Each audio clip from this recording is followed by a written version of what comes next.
And I just want to start out by saying I have a presentation with slides and so on, but I just wanted to start out by saying, in terms of Camelidynamics Uncovered, if you think that Camelidynamics is primarily about training llamas and alpacas, you're wrong, actually.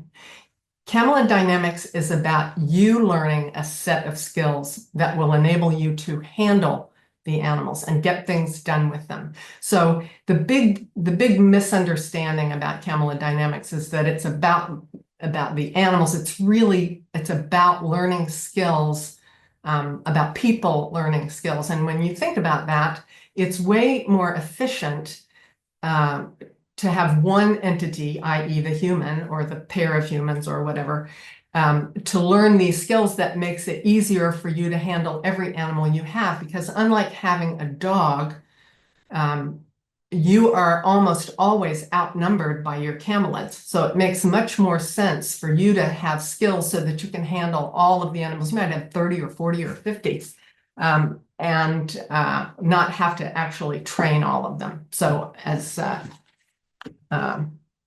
that is kind of setting the stage before I get going with my presentation, I just wanted to tell a little story about myself, and that was I was studying with Linda Tellington-Jones, whom you will hear about when I get going, and she's a very well-known horse trainer, and I was leading this big warm blood around the ring, trying to do these leading techniques with this horse, and the horse was just dragging me right around the ring, and it sort of drugged me by Linda. And I was like, Linda, I can't do anything with this horse. It's just, the horse is just terrible. And she said, would you like me to help you? And I was kind of already by her, and she made one more lap around the ring, and she took the horse from me. And almost the second that she took the lead line from me, the horse took a deep breath and just stopped. And that was the kind of the aha moment for me, where I realized that this whole business of working with animals is about the human beings developing and cultivating skills, not really about doing things over and over and over with an animal to try to get them to do what you want. So to get started then, I will share my screen, and okay. So I've been at this a long time, and the photo on the left is me with Bryant Gumbel. I don't know if any of you guys are old enough to remember. Bryant Gumbel used to be the host of the Today Show, and a set of circumstances caused me to take a llama onto the Today Show. We went up the freight elevator, and so there I am as a very young woman in 1983, and on the right-hand side is a couple of years ago, with a wonderful one of my instructors, Toria Barrett, who lives in England, and that's 2023. So it's been quite a journey for me over these years. And this is kind of harking back to what I said before I started my presentation, but this is kind of where I entered the scene with llamas and alpacas. It was a contact sport. I was told, chase them into the corner, grab them around the neck. And of course, these were llamas, so they were quite big, and hold on for dear life until they stop struggling. And I ended up in the dung pile more times than I can count back in those early days before I figured out there must be a better way. So this is Linda Tellington-Jones. Back in the day when I first met her, I wrote an article for Llamas magazine, and she was the subject of the article, and she came to my house. The photo on the left is her working with one of my male llamas. And the thing that was so striking about all of this was I had been working with these llamas for about 5 years. And I was chasing them around, grabbing them around the neck, holding them still, forcing halters on them, tying them up to trim their toenails, and having these huge arguments about that. I thought I knew everything about them, and I thought I knew that there was only one way to do things. And Linda, the photo in the upper right-hand corner with her fingers in one of my animals' mouths, in 5 years, I had never, ever tried to touch one of their mouths because I was always told they hated it and that you couldn't do it. And then it was just a big fight to get oral wormer in there. And when I saw her putting her hands on my animals, which they responded so much better to her than they did to me at that point, even though I'd been their person for 5 years, it just changed everything that I thought and did about llamas and alpacas. So Linda was running a trip to Australia to ride camels that was going in about, I don't know, 4 months or so from the date that I met her.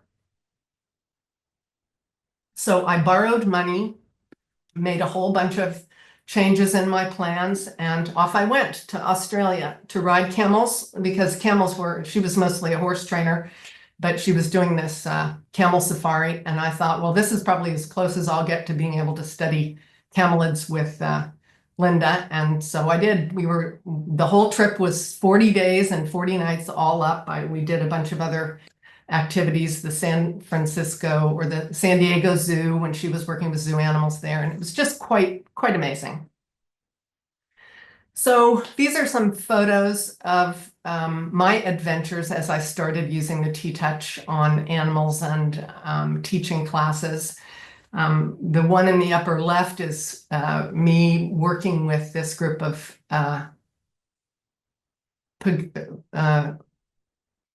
it's a combination of vicuñas, that's what they called them. And they were vicuñas crossed with alpacas. And they were wild as March hares. And Tony Cotton at the time, as a veterinarian, wanted me to work with them and get them ready to walk up on a stage at an auction. So that was quite an adventure. The Wanako on the bottom was in Sweden or Denmark, I can't remember, and was quite wild and quite interesting to train. And the llama in the upper right-hand corner was just a really old girl who really enjoyed having her back rubbed.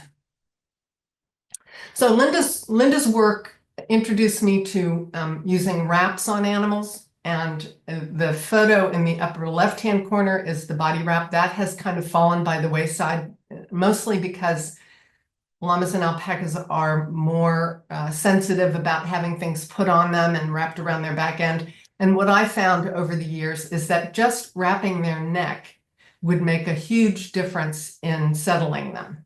So that's one of the secrets of Camelidynamics that you can learn if you decide to pursue learning more about what Camelidynamics involves.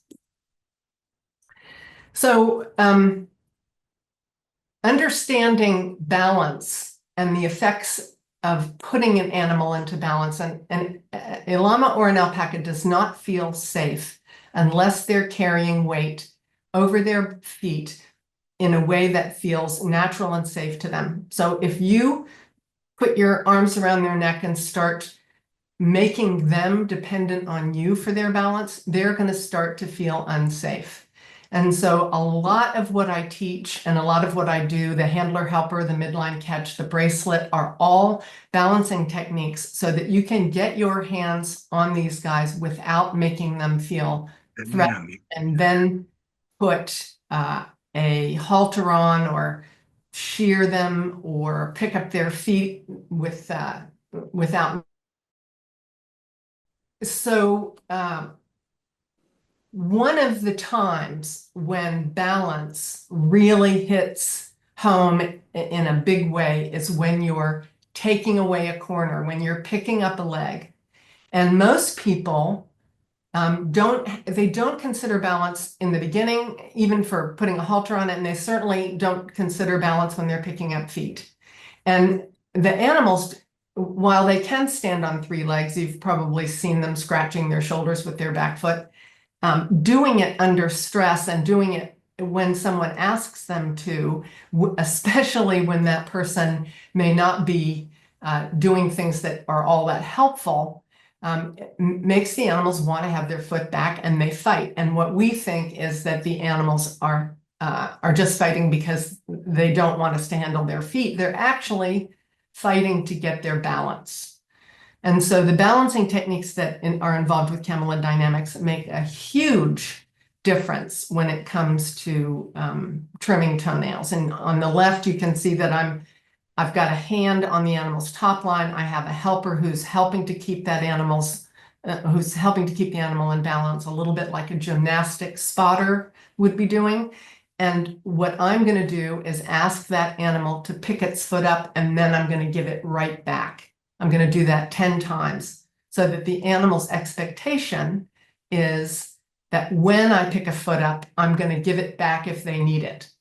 And that is exactly the opposite of what I was told when I first started with llamas and alpacas. I was told, you pick that foot up and you hold on and don't you ever let go, because then the animal wins and you lose.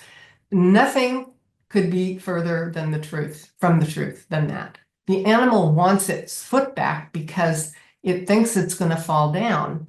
And if you're an animal who is predated, that is, it lives in an area where there are predators, the last thing in the world that you want to do is fall down.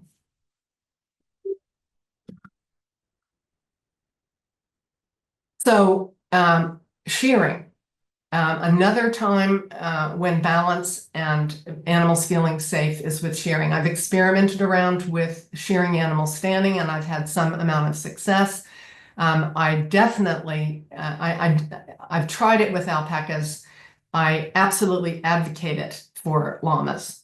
I also think that most of the time it's more practical and safer for everyone concerned to use the traditional shearing techniques with alpacas. But there's a whole lot more about getting animals down on the mat and in the ropes that you can do that will make your animals feel safer. So one of the things I mentioned earlier about leading animals and how amazing Linda was at leading animals. The leading techniques up in the upper left-hand corner is something called the homing pigeon. These are all techniques that I learned from Linda Tellington Jones. It's one of the ways you can actually have fun with an animal, where the animal is actually having fun as well. And most people are heavy-handed and do not consider balance when they're leading animals, or having a neutral connection with the animal so that you can use very, very light signals to telegraph to the animal what you would like for them to do, instead of just trying to boss them around by the head. And an animal with a 2 or 3 foot neck is kind of difficult to boss around by the head. You can lead the head through an obstacle course, and the body doesn't necessarily have to come. So llamas and alpacas present unique challenges because of their anatomy when it comes to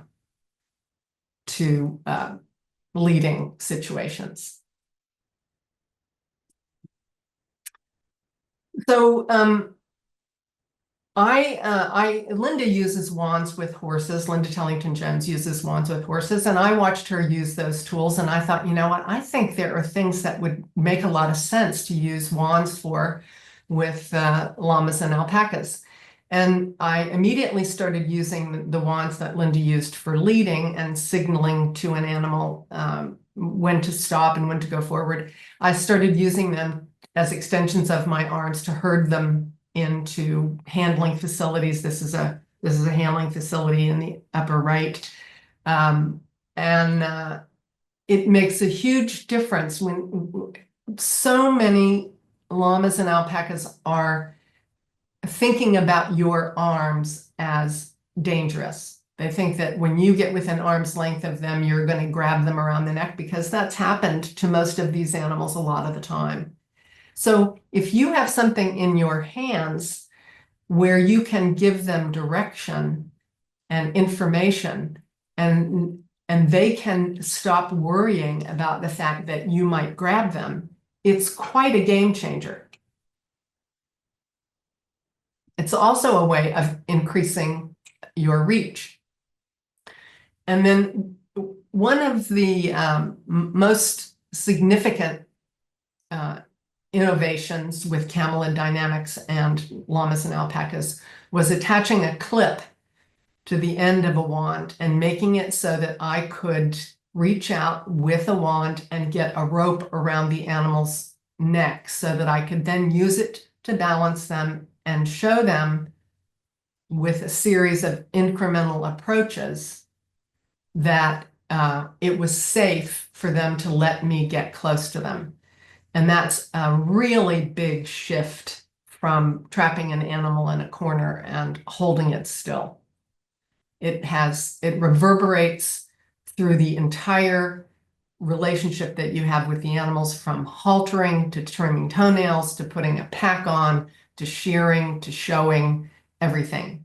If the animals are not comfortable with you walking up to them and standing next to them, they are going to invest in trying to get away from you whenever they can. And it gets in the way when you're trimming toenails, it gets in the way when you're showing, it gets in the way when you're haltering. So catching with a wand and teaching an animal to override their flight response and learn that it's safe for you to walk up is a huge game changer. So one of the things that I think probably put Camelidynamics on the map and certainly has changed the lives of so many llamas and alpacas, and that is halter fit. These animals have a very unique anatomy. They have a long neck that's set on their body at a right angle, and they have a tiny head compared to horses, for example, other animals that we halter. And if you look at the skull, you can see that the nose bone does not go all the way down to the end of the nose. It stops quite short of that. And that the part of the front of the nose, I hope you can see my cursor here, that's all cartilage. And if you put a halter on an animal that looks like the photo on the left, and you pull down on the halter, or God forbid you should put them in a restraint chute and really crank down on that halter, you are going to be compressing the cartilage and compromising the animal's airway. Now imagine imagine you being sort of just a little bit pushed under the water in a swimming pool. You're going to start to fight to stop that. What happens with these animals is that they will start to fight because they feel like they are not going to be able to breathe. And the outgrowth of that is that the animal needs more air, but gets less if you hold or if they're tied in a restraint chute. So I looked at this and I thought, these halters, because I started out, 45 years ago, the halters were borrowed from other species or put together by people that had never seen a llama or an alpaca skull. And if they had, they didn't understand the implications of the anatomy.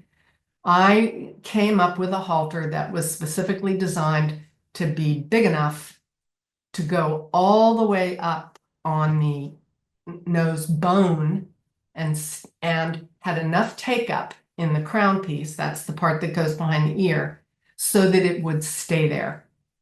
And if you have a halter on, even if it begins on the bone, and as soon as you start to actually use it, it slips off of the bone, the animal is going to be very, very concerned. So look at these two halters. They're both black. That's about the only commonality they share. The one on the right fits. It's well up on the nose bone, and it's got enough take up and room in the nose bone, or nose band, sorry, that I can back it up towards the eye and the animal can chew freely, breathe freely, and be completely comfortable in the halter. The picture on the left, the animal's mouth is tied shut and their breathing is compromised. So not only are they in danger of not being able to breathe readily, they also can't chew. And so many animals back in the day, I haven't been to a show in a while, but it used to be that these poor animals were left in their halters at shows. And of course, one of the reasons they were left in their halters was because they were difficult to halter. And they couldn't chew without interference. And it was just such a sad state of affairs. So the halter that I designed is called the Zephyr halter. It used to be my farm name back in the day. And it's also called the Camelidynamics halter. And it is totally, it's proportioned and designed totally differently than most other halters on the market. Here's an animal who is what do you call it? Coenlatresia. And this is what this poor animal, the photo on the left is her wearing the best halter that the person could find for her. And this is that same animal wearing a Zephyr halter. You can see that even though the nose bone is really, really short, I can still put this Zephyr halter up there on the bone and cause her or allow her to be able to breathe and be haltered and led. So Linda Tellington Jones was my first primary teacher with animal training. Dr. Susan Friedman is another one of my great friends and wonderful teachers. And what I learned from her is how the science of behavior supports all of this stuff that I had invented over the years. It's kind of ironic because when I went to college, I got a degree in animal behavior. And but it just didn't ring true to me when I was doing it. And now when I met Dr. Susan Friedman, behavior had come a long way in the 30 years since I studied it in college, and explains pretty much how everything works, how behavior works, how reinforcement and punishment works, understanding how your barn setup and your pasture setup allows you to get things done much more easily and in a way that the animals understand. And then the other thing that the science of behavior has taught me is using a mark, sometimes a click, sometimes a word that I use. You can snap your fingers, any kind of a mark to teach specific behaviors. And what's interesting about clicker training or event marker behavior or event marker training, they're both synonyms for one another, is that when you teach animals a few behaviors, they start to like you better. They start to feel like you understand their language and that you have a common language. And it's a really fun thing to do with animals. So that's absolutely in my bag of tricks when I'm teaching classes and working with animals. So I think this is a really interesting thing. You hear all the time in and about the camelid business that camelids are prey animals, and this determines everything about how they see the world. It actually and then we have to take this into account when we train and handle them. And actually, it's not true at all. Creatures of flight do run from danger, but they learn what is dangerous. And there was I'll just read you from this little research paper, research conducted by Dr. Joel Berger of the Wildlife Conservation Society. The study compared the behavior of 4 prey species in 3 different settings: locations where predators still prowled, areas where top predators no longer exist, and places where carnivores had been reintroduced. Research confirmed that prey animals raised in an environment where there are no predators do not show the stereotypical prey responses. So what I take from that is when you don't behave like a predator, as in chasing them, grabbing them around the neck, holding them still, forcing them to do things, then your animals don't run from you. And they will begin to relax and come over, and it absolutely changes everything about the dynamic that you have with your animal. So there I am, cornering, getting ready to corner and grab an animal. This is predatory behavior, and what it does is it teaches animals to run from you. Gets in the way of good showing, because as soon as the judge and the ring steward rock up, what does the animal want to do? He thinks it's time to try to get away. And now, he's jumping around.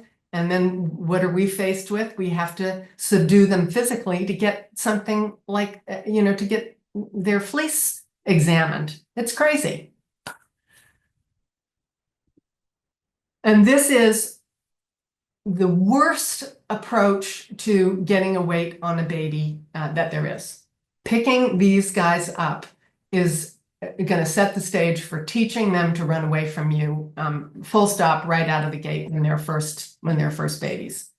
So I'm going to back up a little bit.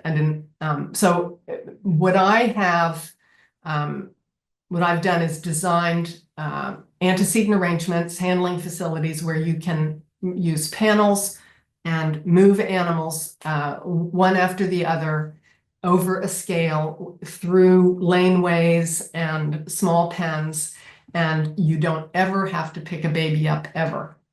So that's this is probably the single, is the thing that causes you the most work when you do this with your animals. It teaches them to run away from you, and then you're kind of stuck.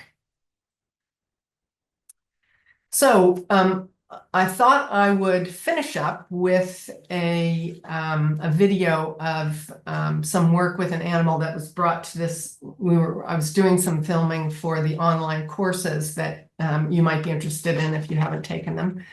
And this llama was described as an animal who was difficult to catch and difficult to halter.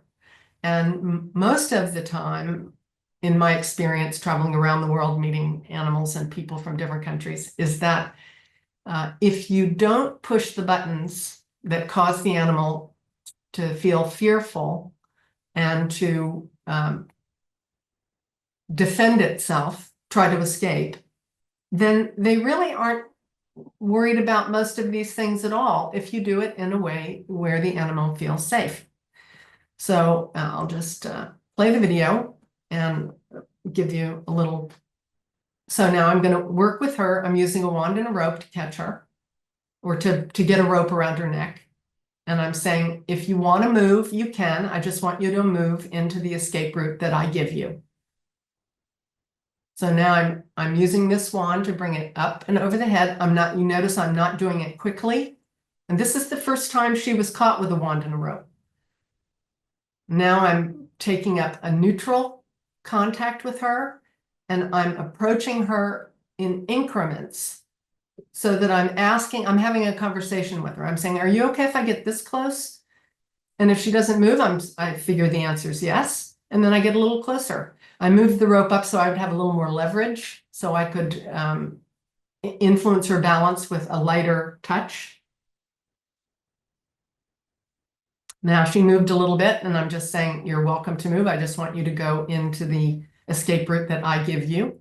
Now I'm using the rope to make an approach and get my rope hooked up at the top of the neck where I have the maximum amount of leverage over her balance. And I'm taking a little bit of slack out of it so it'll stay there.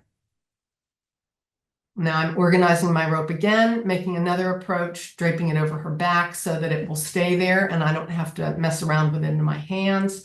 And now I'm going to do some T-touch, just like Linda did on my animals. She's never had her mouth handled this way before, I know for sure.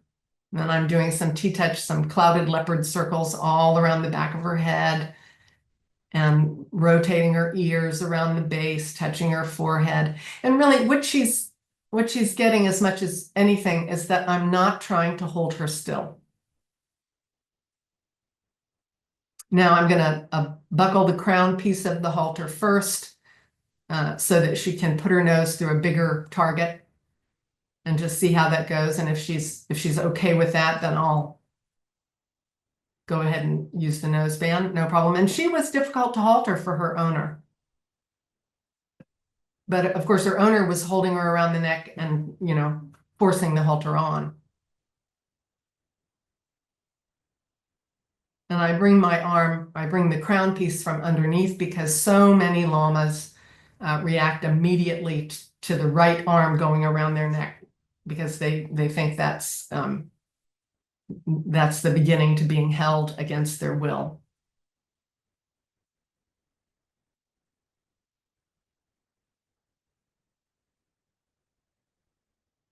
So when I take the halter off, I'm influencing her balance the whole time. I've got her in balance there over her front feet.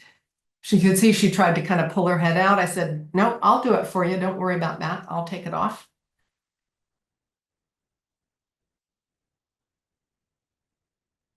And we're all done. So if you are interested in learning more about Camelid dynamics, there's a lot of ways that you can do that. I have 2 online courses on my website. One is about the science of behavior. That's what SOB stands for.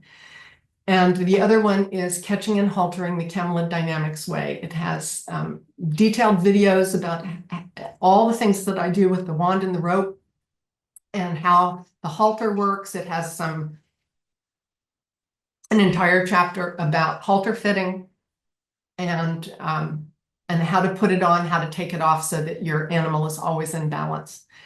And then there's the Camelid Companion. I wrote the Camelid Companion in 2002 or 1, something like that, a long time ago. It has withstood the test of time. It's still all these years a good seller, and people are using it to create a much more companionable relationship with their animals. It's a big book. It's about 2.5 pounds, 1 kilo of information. You can also attend a face-to-face clinic with me this year. I'm doing one in Washington State in July and another one in England in September. And you can get more information about those clinics by going to my website, going to the Learn How tab in the menu, and then looking at Marty's calendar, and there'll be a link there to each of the events if you would like to attend them. Both of the events are still in the early bird discount time, so if you want to go, sign up now, don't wait too long. You can also get hands-on help with a consultant. I have consultants literally all over the world. Rita is a consultant in Australia. There's a number of consultants around in Europe, all over the United States, and they do both workshops and ranch visits. It depends on the consultant. There's also the online consultancy program. I'm in the middle of teaching one now. We have a full class. It's a year-long program. And you do video work with me online, and as it turns out, learning how to do this online with video consultations and classes works really, really well. I am continually surprised at how incredibly competent the people that attend the consultancy and that are enrolled in the consultancy program become. They are just amazing.